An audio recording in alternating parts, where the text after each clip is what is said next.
Good evening, everyone. My name is Ivan Davila, and I'm the Director of Communications and Community Engagement at Centro Health.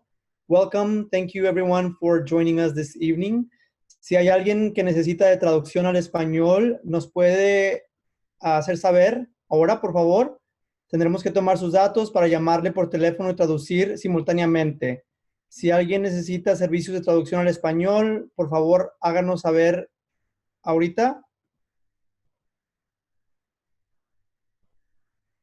Okay, so we will continue in English.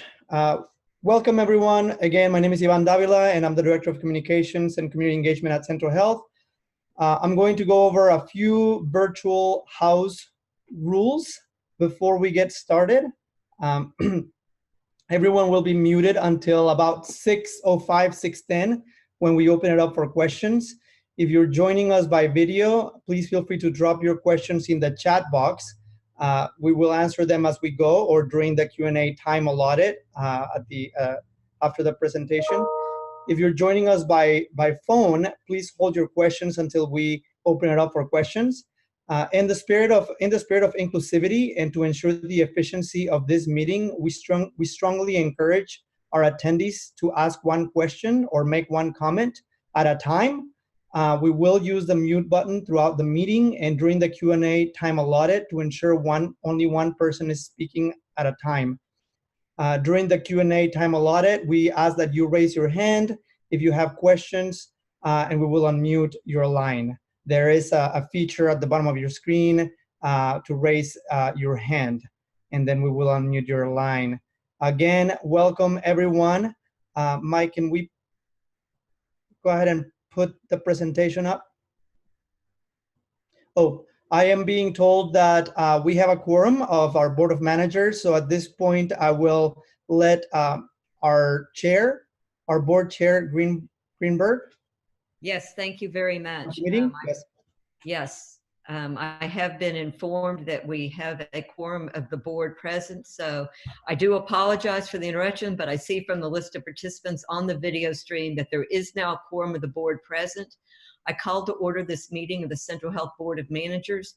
Members, if you have any questions or wish to offer input, please request to be recognized by Mr. Burton or by Yvonne, as he will continue to proctor the meeting. Objection, the board meeting will be adjourned without the need for a vote if we lose a quorum, which I will try to note if it occurs during the meeting or at the conclusion of the video call. Sorry for the interruption. Thank you, Yvonne. Absolutely. Thank you, Madam Chair.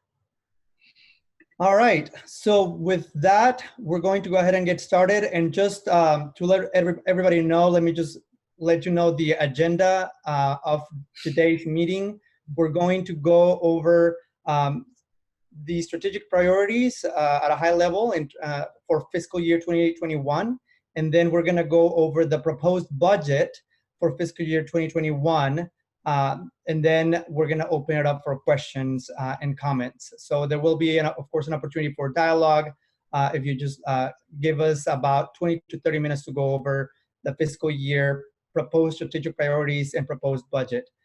Mike, would you mind putting up the screen presentation? Thank you. And go on to the first slide. All right. So Central Health does value public input to ensure that its strategic priorities and budget align with the healthcare needs of our community. Our budget engagement process for fiscal year 2021 included some of these activities. We hosted a couple of community conversations to discuss the impact of our budget due to COVID-19. We also administrated a survey, and it was an online survey, and also conducted over the phone interviews with MAP members. And you can see that as a result of our efforts, about 400 community members and consumers participated, which was a 33% increase from last year. And some of the feedback themes that you'll see on the screen, and for those that are calling us over the phone, I'm gonna go ahead and just read them quickly. But feedback theme number one was to adequately respond to the COVID-19 pandemic, making testing accessible to high-risk populations, as well as executing coordinated outreach strategies. That was one of the themes that came out of the survey, online and over the phone interviews with our MAP members. Number 2 was prioritizing building healthcare facilities in underserved areas of Travis County, including Eastern Travis County. And then number 3 was improving the online MAP enrollment application experience. So these were the 3 overarching feedback themes that we got from our budget engagement process that started back in May. And we will go over the next steps. The budget engagement process will continue, and we will go over that a little bit later on today. But before we do that, before we go into our budget, proposed budget for fiscal year 2021, allow me to introduce you Mike Giesling, our President and CEO, to talk about our proposed priorities for fiscal year 2021. Yes, thank you, Don, and thank you to everyone that has given us some time here on this Monday evening to talk through our budget. Before we get into the numbers, we like to talk about what sits behind these numbers. And as you saw in the community engagement, there were some themes that permeated or that were prevalent throughout the survey process. And throughout this conversation, we'll touch on each one of those themes, and you'll see them both in this narrative discussion, but also in the numbers discussion, as I like to call it, later in tonight's event. When we think about strategic priorities and what's driving this, first we start with our strategic planning committee. Before we develop the budget and bring the proposed numbers to the board and the county commissioners court, we go back to our board, and based on data and what we know and talking with leaders of the communities and our patients, and our providers, and we start to form what those strategic priorities look like. And so I'll cover a few of those this evening. One is improving access to care, and this includes not only reaching out to communities like you see here in Hornsby Bend with temporary solutions, but more important, reaching out for those long-term solutions. We've recently worked to conclude some property acquisitions, some land purchases. We have another one in the pipeline for Colony Park. But while we've had temporary solutions brought to some of these communities, it's time to start construction. And even though there's been some disruptions due to COVID, I'm very proud of staff. They've figured out, okay, what can we do to make sure we got, whatever paperwork that we can get done as far as we can advance it, reaching out to providers, doing systems planning, reaching out to advisory groups to touch base on a future engagement that we'll be needing.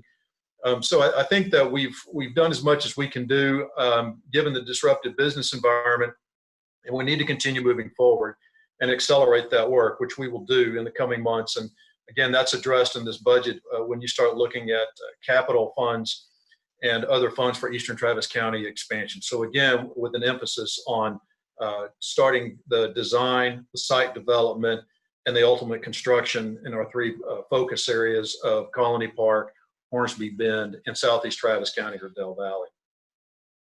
Another important part about improving access to care is looking at the systems of care that we put together.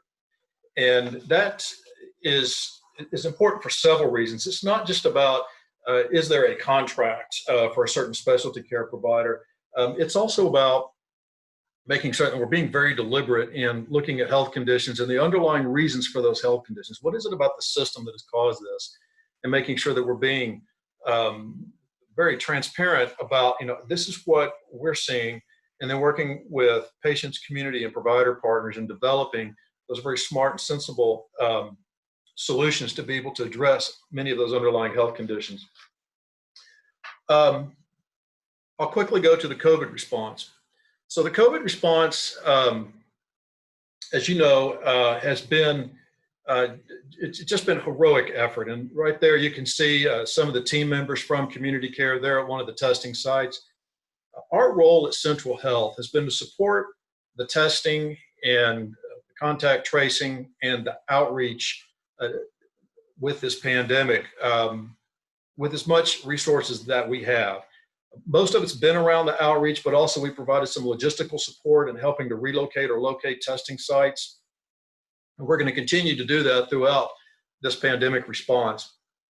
I would like to point out that there's a lot that we could cover on the COVID response, especially around testing and around our outreach and engagement.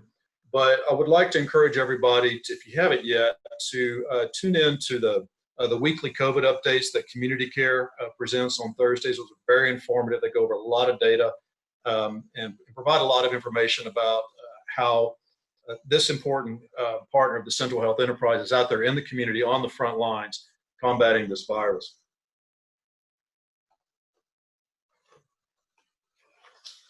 Next, I'd like to talk about what I call cultural or internal issues, but they affect externally how we work with the community, and that's workforce equity and inclusion.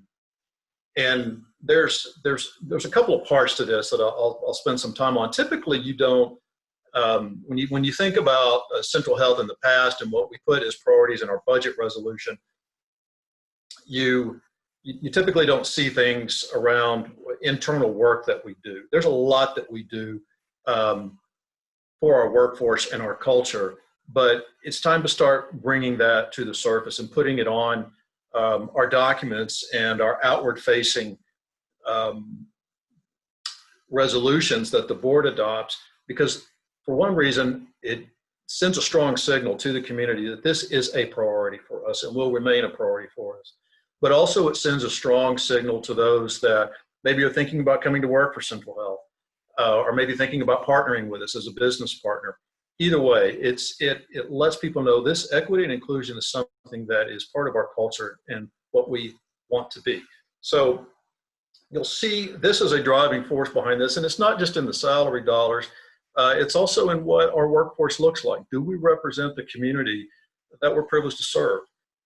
What is it that we're doing for recruiting to have as diverse candidate pools as we can, and being very deliberate about it? What is it that we're doing with respect to retention and pathways to leadership so that individuals can have different opportunities within the organization, be it in the upper reaches of management or my job, or anywhere within the enterprise where they think that they can contribute. So again, it's not just about what is the recruiting strategy. It's much deeper than that. It's about pathways for people and truly representing the communities that we serve. Next, I'll talk about historically underutilized business development. And then this is part of our cultural work and when we think about the people that we work with, not just our employees, it's also important to look at our business partners. And many of you all know that if you've watched or tuned into the board meetings and seen our presentations about our historically underutilized business reports, some years the contract numbers are up, some years they're down, some years the number of historically underutilized businesses or hubs that we contract with goes up, but yet the dollar amount drops down. So it's kind of all over the map sometimes. But what we're doing, again, like the workforce, is being very deliberate in how we go about developing our working relationships with historically underutilized businesses, and therefore the business opportunities that are available for hubs out in the community. So again, this is something that is a priority for us, and you'll see some of it in the budget numbers, just in terms of staff allocations for working on hubs and procurement. But more important, you'll see it outward facing as we bring back numbers or statistics, if you will, on our amount of business contracting, but also a lot of the project work that sits behind improving our relationship with hubs and the business opportunities available to hubs and contracting with hubs. You'll see a lot of board report activity around this area as well. Now, I'd mentioned clinical programming and focusing on systems-based and really being deliberate about, how is it that we go about addressing some of the underlying health issues in communities. This is somewhat related to this, but there are things that we can do outside of what people may think as the traditional healthcare expenditure that you see at Central Health. This is work is happening today. We just want to take it to the next level. So for instance, our work with providers on appropriately utilizing telemedicine and virtual care and e-consults with physicians is one way that we can transform the operations for clinic support.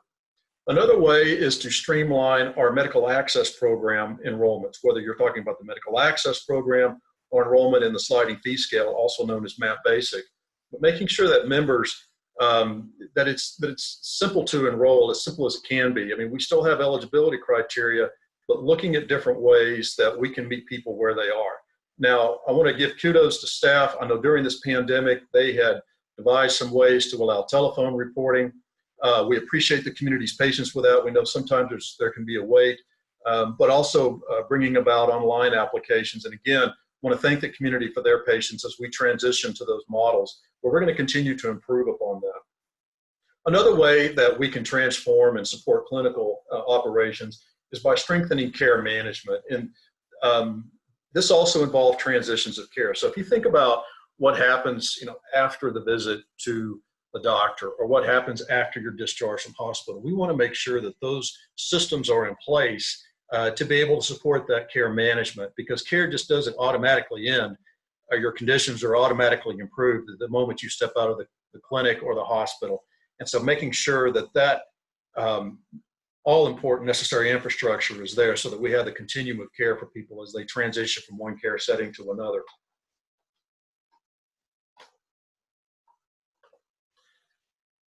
These next few I'll run through rather quickly. Also implementing the hospital funding model. You'll see as Lisa walks through the numbers, there's increases in primary care spending, specialty care spending, but also hospital spending. Our aim, and consistent with the performance review that was conducted at Central Health and previewed in 2018, is to come up with a payment model that is more transparent and ultimately drives towards the quality and the outcomes of care. And so that's our goal as we continue to work through this model, and you'll see funding allocations for that as well. You will also see allocations for the downtown property. That's the old Brackenridge campus.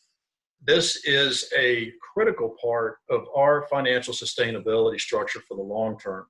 The downtown campus is already generating some income based on parking garage leases, but also prepayments on some of the ground leases. There's still more to be developed. I know that the demolition phase is still ongoing. It was delayed somewhat, but it's from all intents and purposes will continue as far as we can tell. We need to seek the final zoning approval from the city council for the property, but then start pushing RFPs out there so that we can begin development on this property. And as I mentioned, this is part of our financial sustainability. You'll see in the budget that we collect property taxes. You'll also see lease income. This property, as it develops and ultimately reaches maturity, will provide income or revenue for Central Health that then translates into healthcare in Travis County. And it's not just buildings or bricks and mortar in areas in eastern Travis County. It's also about those systems of care, looking at it through an equity lens. And what is it that we need to do to address those underlying health conditions in Travis County? And that's why this Brackenridge property is so important. And you'll see us spending some time really trying to get that to the next stage where we can start in earnest significant development on the campus. So with that, that concludes my opening remarks. As you've seen from the strategy that sits behind the numbers, there is a continued, if not accelerated, focus on the long-term solutions in eastern Travis County. We don't just want to rest on our short-term solutions. We're going to continue to focus on systems of care through an equity lens and building out those systems and examining in a very deep and meaningful way, what is it that we can do to improve upon the health conditions of those we serve. We'll also continue with our outreach and engagement in supporting community care throughout this COVID pandemic, as well as participating in emergency operations center calls and activities, as I failed to mention earlier. You will see us focusing on issues related to our culture. Do we look like the communities that we serve at all levels in the organization, from the executive level to the person that first walks in the door on their first day? We want to make sure that Central Health is truly diverse and inclusive, not only by the workforce, but also through our historically underutilized business program and our business partners. And of course, you'll see us continue to work on funding models, being more transparent and developing funding models that truly drive towards the quality of care, and then the downtown property, as we've just discussed. So that's a quick summary of what sits behind the budget. And at this point, I will turn it back over. Thank you. Thank you, Mr. Giesling. At this point, I'd like to introduce Lisa Owens. She is the Deputy Chief Finance Officer, and she will go over the Central Health Fiscal Year 2021 Proposed Budget. Thank you. Good evening, Lisa Owens. It's good to be with you this evening. If we could go to the next slide, I'd like to start by pointing you to our website. We do have a page on our website dedicated to our ongoing proposed budget and budget development, and there's a lot of additional detail there. We did pull together some high-level information, though, to walk through this presentation this evening. So one thing I just wanted to highlight is how Central Health operates and maintains a low tax rate. We have a comparison to other healthcare districts, and our partnership model keeps our expenses low, but also we also maintain a low percentage of the overall tax burden on the average Travis County taxpayer. So for someone who's paying a tax bill in this community, it's about 4.3% of their taxes. Going to the next slide. For this upcoming year, as we move into fiscal year 2021, which is begins October 1st, we are proposing 6.9% over the M&O No New Revenue rate. SB2, which was some legislation that was passed in the last legislation, created a lot of new terminology and a lot of additional explanation. And the No New Revenue rate is a new term that used to be the effective rate. So this No New Revenue rate will be a total of 11.0306 cents per $100 of valuation. And again, on our website, I encourage you to check it out because there's more details on the impact to the average taxable homestead. But currently, we receive estimates that the average homestead value in Travis County is about $355,000.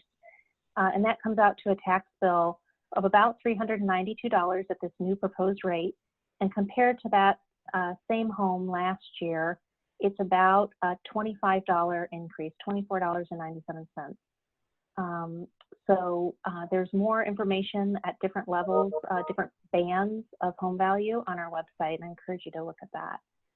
We do have the highest allowable by law, a 20% homestead exemption, and then we also have an $85,500 over 65 and disability exemption available to Travis County residents.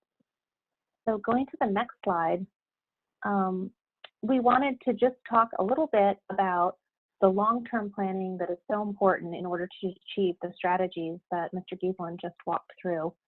As you'll see, we use this tool with our board to look at the long-term impact of property tax revenue and our uses of funds based on what we know. Again, it's a very long-term look about what we know about the expenditures of the organization. And our goal is to get to where our sources and uses are equal.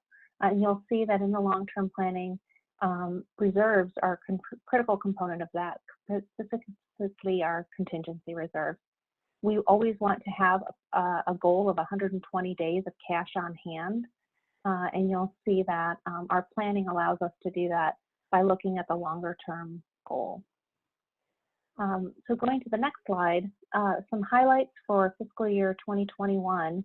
That 11.0306 cents will generate an estimated additional $19 million in tax revenue. We've also estimated some of our lease revenue and interest planning ahead again. And then we have, as I mentioned on the reserves, we have estimated that this year, in this current year, as we end it, we estimate that we will spend less than we budgeted, so that our uses will be less than our sources, and we will carry forward that amount in what we refer to as our contingency reserve carry forward, which was that gray line on the previous screen. So we do anticipate bringing into this year about $115 million and having total sources of funds available for healthcare delivery and administration, our two programs, of about $367 million. Our uses of funds, which again, the very detailed uses of funds are available on our website. That includes $354 million in healthcare delivery, about $10.9 million in administration, and then about $2 million in tax collection. So we take our sources of funds and appropriate them into different uses of funds. I wanted to hit just a few highlights of what's in that healthcare delivery.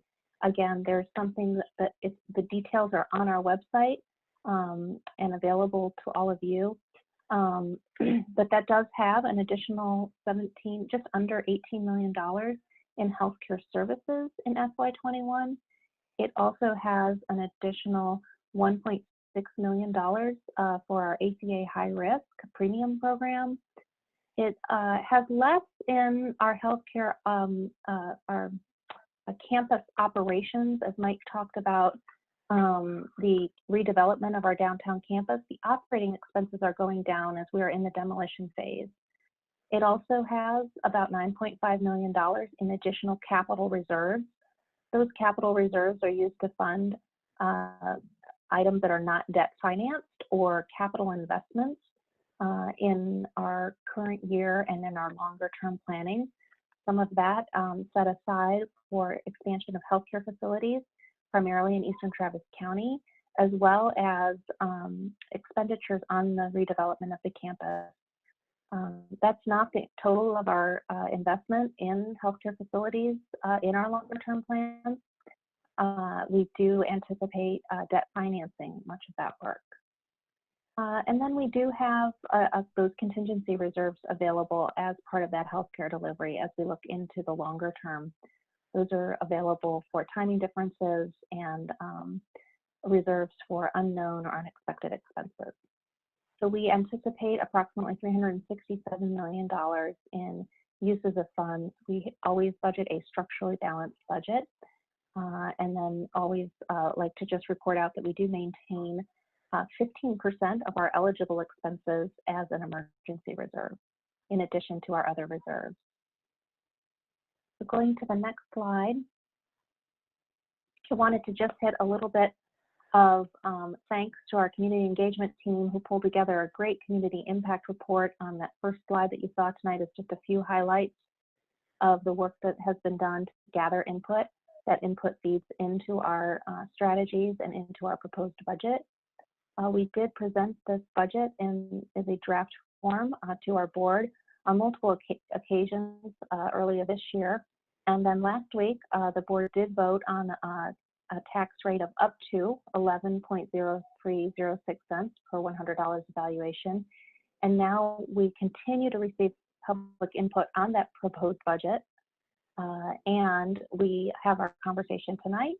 We also, with SB2, are required to have one public hearing, but we want to continue to gather public input. So we will have public input available on Wednesday, September 2nd at the beginning of our board meeting. We will have a formal public hearing, which again, another opportunity for input, but a public hearing will be held on September 9th. And then we hope to return to our board on September 16th for final approval of the tax rate, and we are required to then have the Commissioners Court approve our budget and our tax rate. I think with that, I will turn it back over to Yvonne.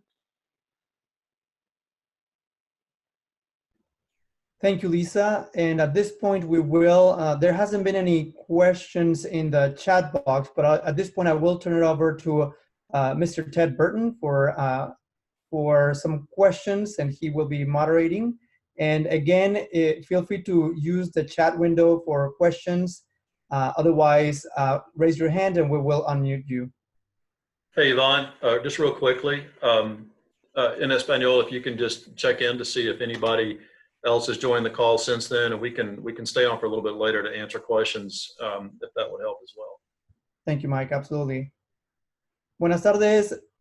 ¿Hay alguien que se ha unido a la llamada que necesite traducción?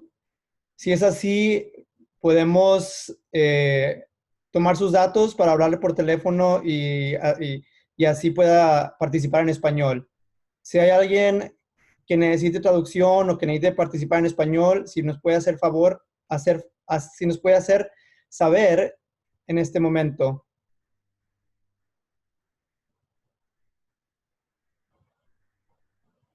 Okay.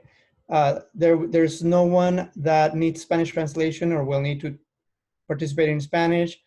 There is a question on the chat box, and so yes, please feel free to continue to ask questions on the chat box, and we will get to that. And then if you have a question, please raise your hand. If you do have a question and you're on the phone, please press *69 to unmute, and we will take your question. At this point, I'll turn it over to Mr. Burton.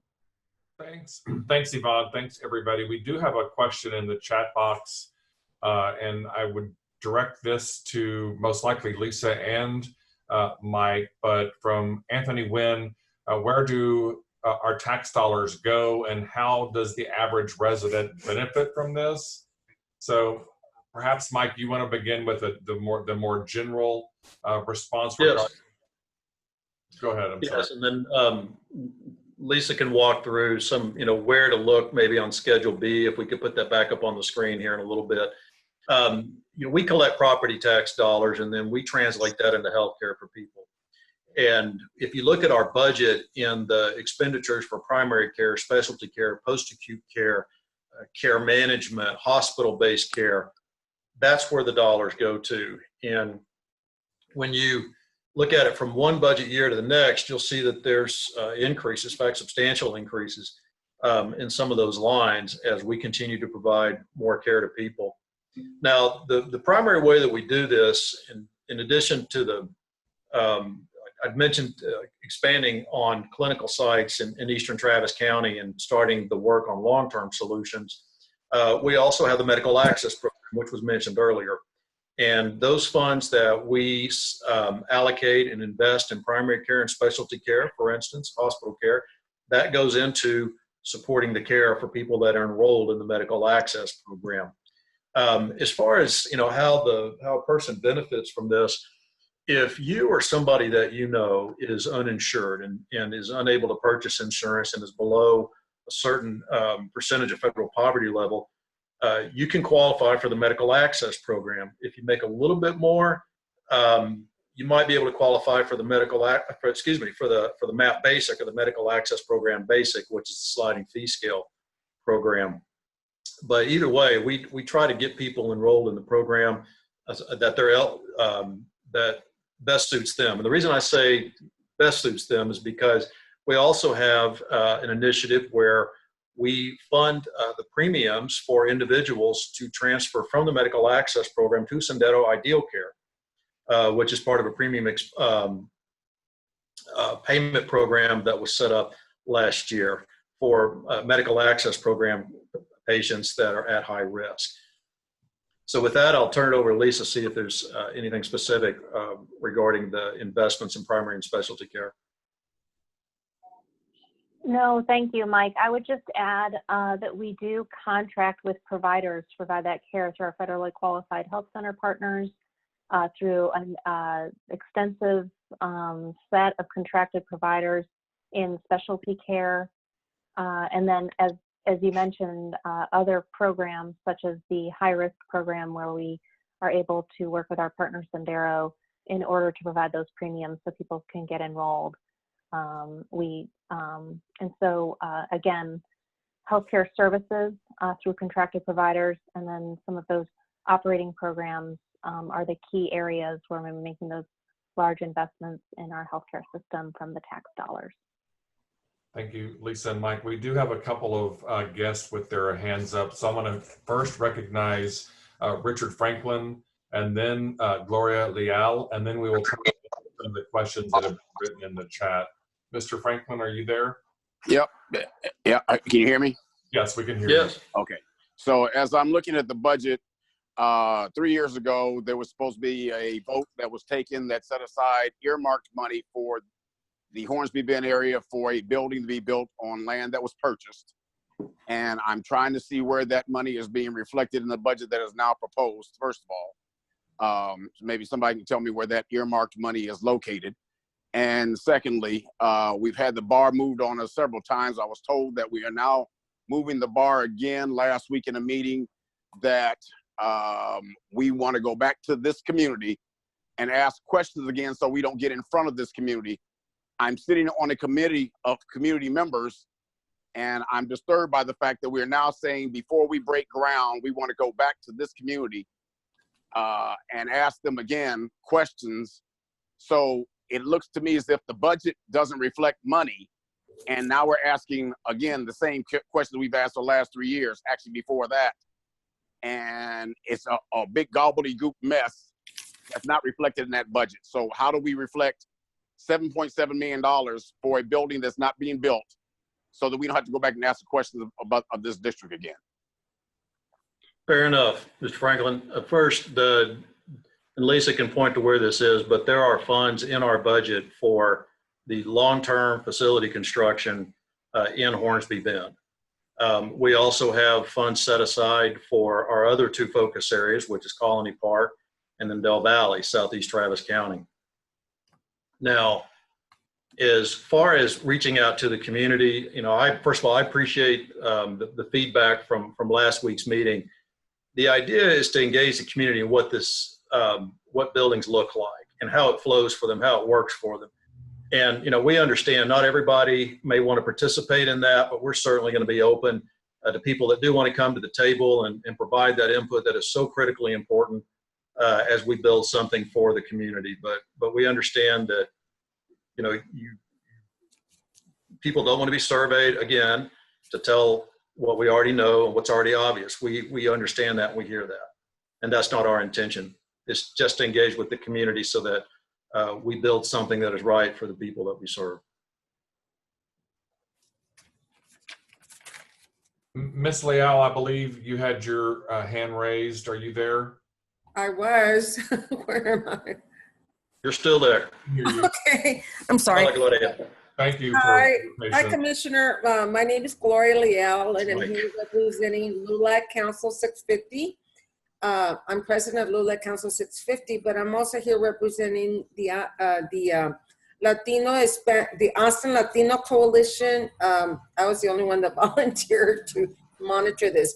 First of all, Commissioner, I really appreciate the report from Ivan and from you with regard to the feedback that you obtained from the budget. Frankly, the three items that you pointed out, which was that the feedback was that they appreciate and they would like Central Health to engage in, you know, adequate responses to the COVID and high-risk population, that's the Hispanic and Black community in East Austin.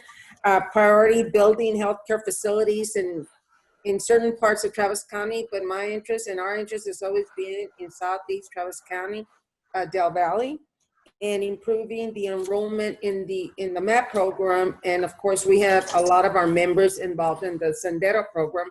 So we appreciate the improvements and the outreach that you have done with regard to those levels.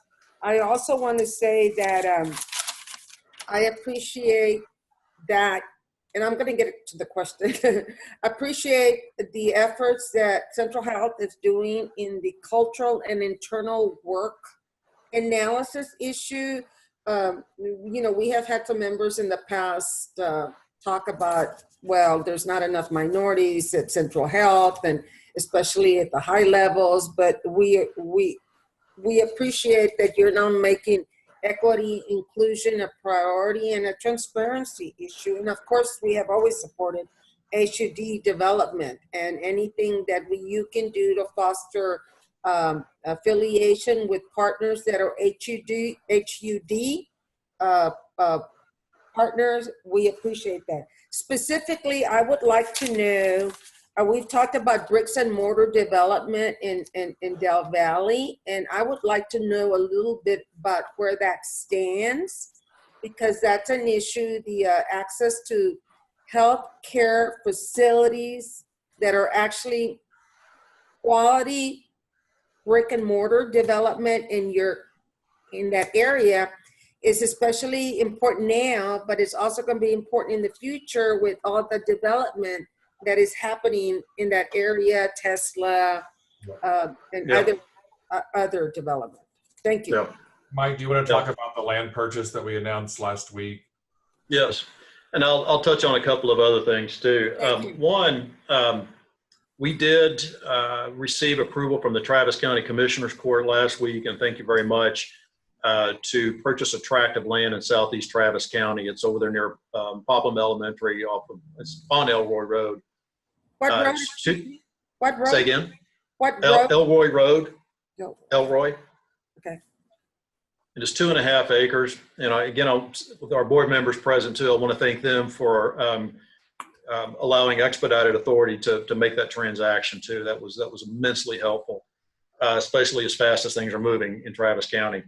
So with that land purchase, like I was mentioning earlier, there's a lot that we've been able to do in the COVID environment with respect to site development, engineering, geotechnical engineering, construction, just what we can in-house and getting documents as ready as we can to start going out and doing procurement. Working on the engagement and outreach piece, like what Ivan Davila and Ted and Jenna and Isela and others work on. And so, there's been as much work as we can do, but we've gotten to the point where we're ready to engage with the community to say, okay, now it's time to start breaking ground. And here's what you're going to see.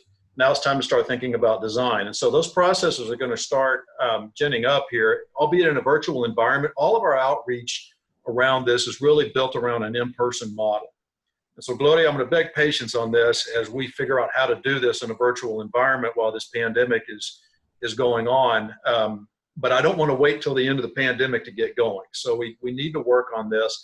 And we're also going to be working on ways to connect with people that can't make it to a Zoom meeting or a virtual meeting, either because of their work or the digital divide or language issues. We want to make sure that we're reaching out to patients and people in the community that has been disenfranchised for many different reasons and making sure that they're connected. So that's going to take some doing on our part, but we're committed to it because we think it's important to have all voices at the table on this.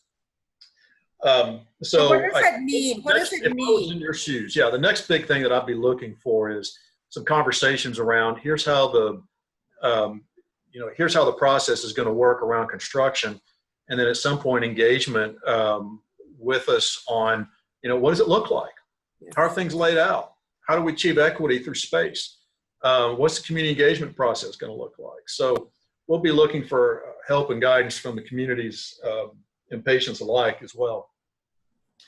Can I say one thing on COVID in response to what you said? And first of all, thank you very much. You all have just been tremendous in terms of providing guidance and assisting us with reaching out to communities. And I see Charles Moody on the call. We're proud to partner with the Community Coalition for Health, C2H, and working with community groups to reach out to communities, not just, again, online or through email, but safe and person-to-person ways that make sure people are connected to information. Because we know, again, not everybody has access to the internet, but we can certainly do calls. And I know that going by and visiting with business owners and soon to be other residential apartment complexes and looking to expand those operations. And so again, I just want to thank everybody on this call that's been a part of that and helping to guide and lead those efforts. Thank you. Mike, I want to go to a couple of the chat questions and then we'll come back in case somebody raises their hand. But Frank Rodriguez, you asked about seeing the budgets for our affiliates, including the CCC and community care. So yes. Central Health's financial statements are reported monthly at our Board of Managers meetings, and all the financial statements are on our website. And we're going to capture all these questions and prepare responses and send out to everybody who is participating. So you can see all the financial statements month by month. The Community Care Collaborative financial statements are also posted on our website. And then as for the community care budget, we can show you our spend with community care. We do not post the community care budget. Go ahead, Mike, on our website. Actually, here recently, and in response to some board member questions, we have been providing community cares. It's a summary format of their financials, and I think that's probably been maybe for a couple of board meetings and some of the COVID updates. But again, it's been relatively recent, but those documents are public documents. If it's in the board packet, it's a public document. So we can, that's available, through the meetings section of the website, or Ted, if we could find some other way to put that out there. But I will say, Frank, in response to the question, this is something that I spoke with the executive committee about last week. There's some conversations that the board needs to have about as the landscape changes in Travis County around healthcare. What's the role of the board for central health relative to the subsidiaries? And this, having been on the board before. Community care is a federally qualified health center, has a separate board, separate management structure. They're ultimately responsible and are held accountable by other regulatory entities at the federal level. Same thing with Sendeto. Sendeto's held accountable at the state level, but they have a separate board and a separate management structure. And so I think some of those governing issues that you so aptly raised are things that our board is going to be discussing in the future, providing me guidance so that way we can continue to evolve as the healthcare landscape evolves. Thank you. We have a couple more questions in the chat, so I'm gonna move forward with those. One is from Tina Byram. I'll just read the question. I think Lisa can start the answer, and it's explaining the tax rate increase again, which we talked about at the beginning, and also a question regarding possible revenue shortfalls in property taxes due to COVID-19, and how do we expect taxpayers to be able to afford the increase. Lisa, do you want to start with that one? Sure. So an explanation for the tax increase, I think the best way to approach that is to look at our long-term strategy. We do take a longer-term approach because of the timing difference and the unknowns in healthcare. But what supports that this year is really the additional investments in our healthcare services that are outlined in the detailed budget. And like I believe that's about $18 million in additional healthcare services, and the additional increase in tax rate will generate about $19 million in additional tax revenue. But really, I think looking at our long-term considerations of the increasing cost of healthcare, but also increasing need of our patients and their families, we try to conservatively plan for that longer term. I think regarding the question about property tax and how do we expect taxpayers to pay, I think that gets at our increase of $25 a year. We try to keep that as low as we can. That does come out to about $2 a month for the average taxpayer. But I know any increase is an increase. And I would, again, just redirect to the bands where we see a lower increase at lower levels.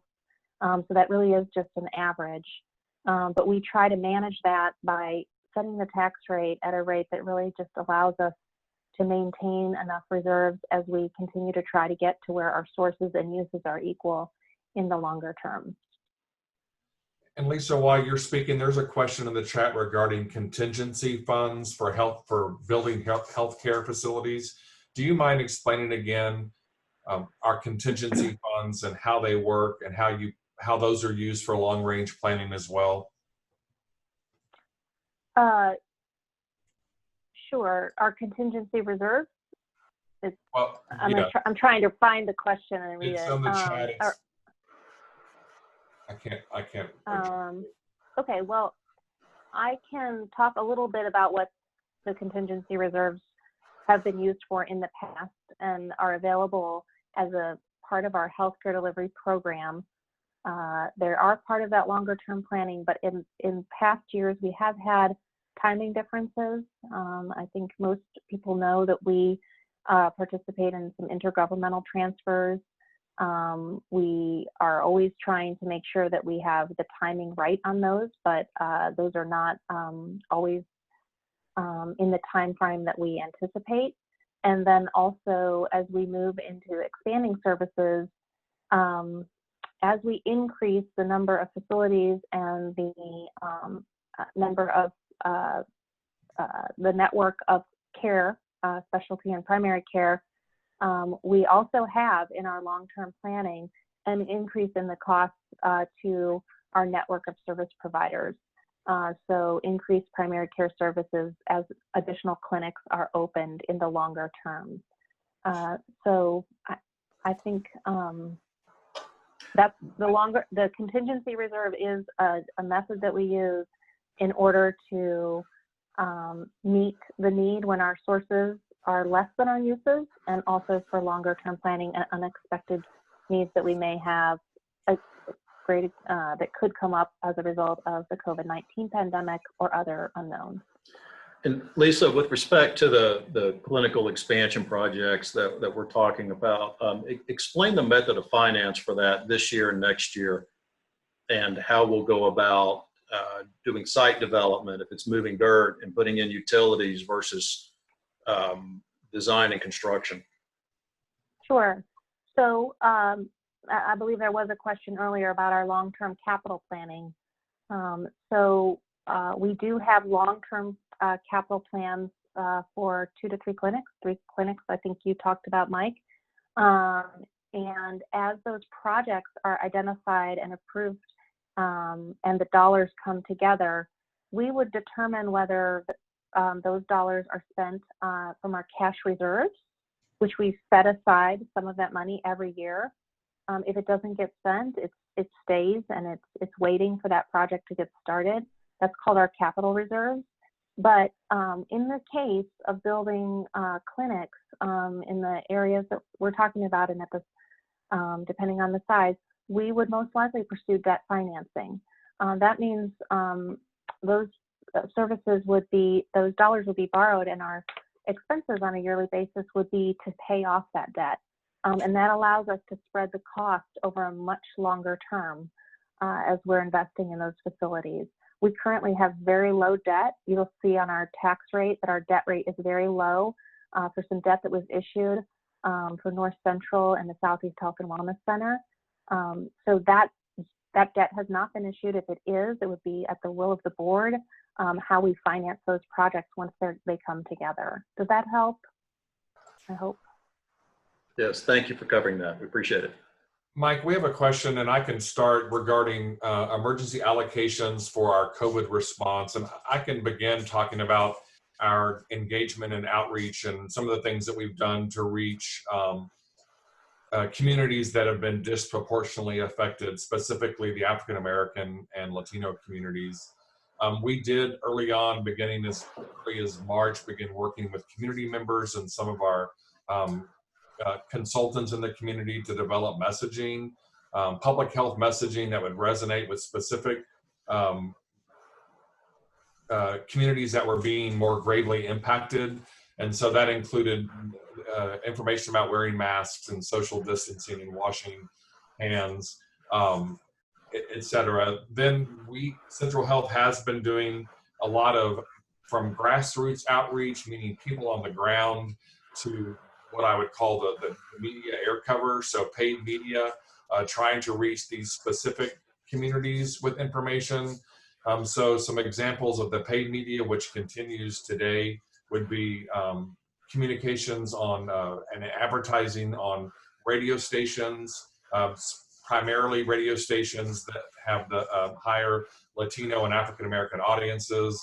We've done print advertising, digital advertising, and social media, paid social, where we've been able to geo-target communities that are most affected, that are having higher positivity rates based on community care data. In addition to that, we've also been working with our partners to do outreach on the ground, specifically targeting African American and Latino-owned businesses and/or businesses that serve those populations in 11 Travis County zip codes. And I know Dr. Moody's on the phone, and his team has been assisting us with that, where we developed resource kits that include posters, fact sheets, flyers, and face masks and hand sanitizers. I don't have the numbers as of today, but I think we've reached more than 450 businesses, and this means we've actually gone to these businesses apartment complexes, faith-based organizations, delivering the resource kits. And then we are now beginning to look at other zip codes and also going back for round 2 to deliver more PPE, more face masks and hand sanitizers, because we were told those were highly valued. And then through contact tracing, our contact tracing teams have helped us even further focus on specific businesses and, again, apartment complexes. So if they're able to pinpoint where there are an extra high number of positive cases, we can then go back to those complexes and communities to deliver more information. So, and then I'll wrap up beginning this week, working with Austin Public Health and Travis County, and we are launching a PPE distribution effort that will last about 6 weeks. And so providing free PPE, which the Awesome Latino Coalition has been doing now for weeks, but through our clinics. So texting community care patients and letting them know where they can go to pick up free PPE. But then the city of Austin will also be doing public events throughout the community in these high touch zip codes where we have disproportionate numbers of people testing positive. So we'll be kicking that off on Wednesday. Yes, thank you for that rundown. That's very comprehensive, and I appreciate you providing that. One thing that I would like to encourage everybody that's listening is, as we do this next round of media, and really encouraging people to not let your guard down, pay attention to the 3 W's or the 3 M's in Spanish. Wear a mask, watch your distance, and wash your hands. It is absolutely critical, because right now it feels like we're in a lull and maybe things are getting better, a little more traffic around town, but the reality is the next curve is coming, and it's going to hit the high-risk zip codes that Ted had talked about. It's not just going to find some other place to hit. And so those populations that are most vulnerable is what we're focused on right now. So please continue to do that. If you see our social media, push it out there. If you're out in the community, again, mind the 3 W's. But encourage others around you and in your places that you go to encourage people to wear masks and watch your distance and wash their hands. So that's absolutely important. There is something we can do to affect this curve. We don't just have to take it as it comes to us. Thank you. There's a question from Frank Rodriguez regarding public hearings and meetings. I think it'd be helpful to put the schedule back up, Lisa, that you walked through earlier, that shows the schedule for the upcoming public hearing and Wednesday's meeting, which will allow for public input regarding the budget, and then the budget approval, tax rate approval, and then ultimately the Travis County Commissioners. There it is. Right. So it's our it's as a result of SB2, the government entities are only required now to have one formal public hearing, which we've chosen to have on September 9th. However, we wanted to maintain public opportunities leading up to the budget. In addition to this conversation, we will be taking public input this Wednesday. So we wanted to provide those 2 opportunities still, as we have in years past. And as always, we have citizens communication available at all of our board meetings, at the opening of our board meetings. But as a result of the changes in that legislation, I think the taxing entities now are having one formal public hearing. But again, we didn't want to reduce the number of opportunities for public input as we continue through this process. So we will have input this Wednesday, next Wednesday, and as always at our board meetings with citizens communication. Okay. Trying to keep up with. Was that the total question? Okay. Sorry, go ahead. I just want to make sure I answered the whole question. I'm sorry, Lisa, I stepped over you. I apologize. Okay. There was a question also previously, it was related to the contingency funds regarding groundbreaking for new clinics. And I'll add, and the team can join in, that prior to determining a start date or groundbreaking for any construction of any new clinic, we do have to go through our planning process, which includes engagement with residents. And so that will be underway in Del Valle, in Hornsby Bend. And so while I think everybody ultimately wants to put a shovel in the ground and have a firm timeline, we have to go through the engagement and planning process first to make sure that we're doing it right. And Mike, I don't know if you want to add to that. Yeah, and actually, thanks. In my mind, there's really two groundbreakings. One is going out to undeveloped pieces of land and putting in the utilities. And that involves a lot of procurement and heading out to engineering firms, working with local water and/or utility companies, and then narrowing down, what that date might be when all the utility work is done. And so as we go through the procurement process, that's when you'll see us start to put timeframes out there. We realize there's some things related to construction that you can't control. Of course, it's hard to imagine in the heat that we're in, having an unexpected rainy season, or if there's other issues that you encounter that are specific to the site. The second groundbreaking is, in my opinion, when you actually start to build the building. And that's the one that seems to garner the most excitement, but also is of the utmost importance, because people need to see these structures going up. They need to be engaged in that process as well. And to whatever extent people, again, can afford the time, we would greatly appreciate that engagement. That's important to us. But again, like the utility work and the site development work, once we enter into final contracts with build firms, then that's when we'll come back and say, okay, here's the timeline for this. One thing that I'll point out with respect to this process is, in addition to the advisory committees, or if you're helping us on a focus group, for instance, being connected that way, you can also connect to the Eastern Travis County Subcommittee. This is a subcommittee of the board. It's chaired by Manager Shannon Jones. That committee meets regularly. As part, it's usually before our strategic planning committee meeting, not always, but we bring everything back through that committee, because we think it's important to have an open forum that people can tune into, or if they can't watch, can watch later on, to see what was discussed about what's happening and how the construction and/or design or program planning process is moving along. Thank you, Mike. It is 6:30. I wanted to just say again that we are capturing all the questions, and we will respond to all of them in writing and share that with everybody who is on the call tonight, but also on our website. And so I just wanted to make sure everyone was clear on that.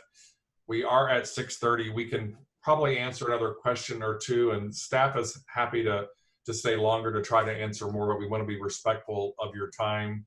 I did see a question from Dr. Moody. Is there a process to ensure that the communities that are most in need, i.e. specifically communities of color, get a proportional amount of the budget allocated towards immediate long-term comprehensive programming? I would like, and Dr. Moody, I'll be happy to share this with you. A couple of weeks ago, our strategy team shared the most current demographic report. There's a lot of good information in there, and that becomes truly a roadmap for the organization for planning for years ahead. And so I'll be happy, we will be happy to share that with everybody on this call, and there'll be a report coming out that will go along with the PowerPoint presentation that was provided a couple of weeks ago. Mike?